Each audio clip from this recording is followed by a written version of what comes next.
অবশেষে মুখ খুললেন কালীঘাটের কাকু ওরফে সুজয় কৃষ্ণ ভদ্র। বুধবার রাত 12টা নাগাদ তার কণ্ঠস্বরের নমুনা বা ভয়েস স্যাম্পল হাতে পেল ইডি। নিয়োগ দুর্নীতি মামলার তদন্তে এটাকে বড় সাফল্য হিসেবেই দেখছে ইডি। ইডি সূত্রে জানা গেছে রাত 3:20 নাগাদ কাকুকে ইএসআই হাসপাতাল থেকে এসএসকেএম হাসপাতালে ফেরত আনা হয়েছে। জানা গেছে এদিন জোকা ইএসআই হাসপাতালের নিয়োগ দুর্নীতি মামলায় অভিযুক্ত কাকুর শারীরিক পরীক্ষা করা হয়, তারপরে কণ্ঠস্বরের নমুনা সংগ্রহ কাজ শুরু করা হয়। ইএনটি বিশেষজ্ঞদের উপস্থিতিতে অবশেষে এই কাজ সম্পন্ন হয়। ইডি আধিকারিকদের কাছে থাকা ভয়েস স্যাম্পলে 3টি বাক্য বলানো হয় সুজয় কৃষ্ণকে। জানা যাচ্ছে শুধু সাউন্ড প্রুফ নয়, ইকো প্রুফ রুম রাখা হয়েছিল জোকা ইএসআইতে। উল্লেখ্য, আগস্ট থেকে জানুয়ারি দীর্ঘ 4 মাসের টানাপোড়েনের পর বুধবার রাত 9টা নাগাদ সুজয় কৃষ্ণ ভদ্রকে সিআরপিএফ জওয়ানের নিরাপত্তায় জোকা হাসপাতালে নিয়ে যায় ইডি।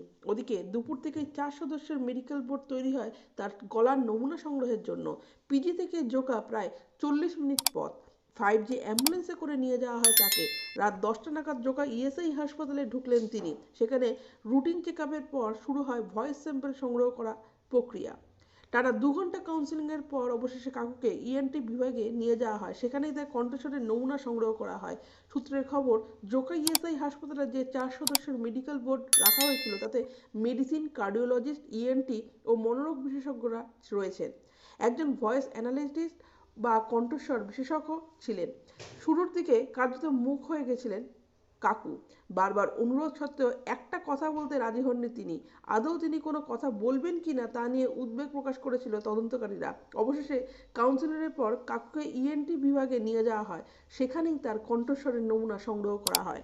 এদিন রাত 9:30 নাগাদ এসএসকেএমের কার্ডিওলজি বিভাগের কেবিন থেকে বার করা হয় সুজয় কৃষ্ণ ভদ্রকে। সে সময় খয়েরি রঙের চাদর মুড়ি দিয়েছিলেন তিনি, মুখে ছিল মাস্ক। হুইলচেয়ারে চড়ে তাকে বের করা হয়, অ্যাম্বুলেন্সে ওঠানো হয়। বেরোনোর সময় কাকু একটা কথা বলেননি।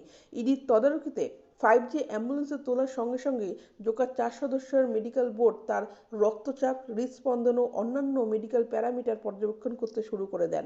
অ্যাম্বুলেন্সে থাকা এসএসকেএম ও জোকার 2 চিকিৎসক নিরন্তর তার শারীরিক অবস্থা রেকর্ড করতে থাকেন। এই সময়টুকুর মধ্যে সুজয় কৃষ্ণ ভদ্রের শারীরিক অবস্থা যাতে কোনো পরিবর্তন না হয় তার দিকে সতর্কভাবে নজর রাখা হয়েছিল।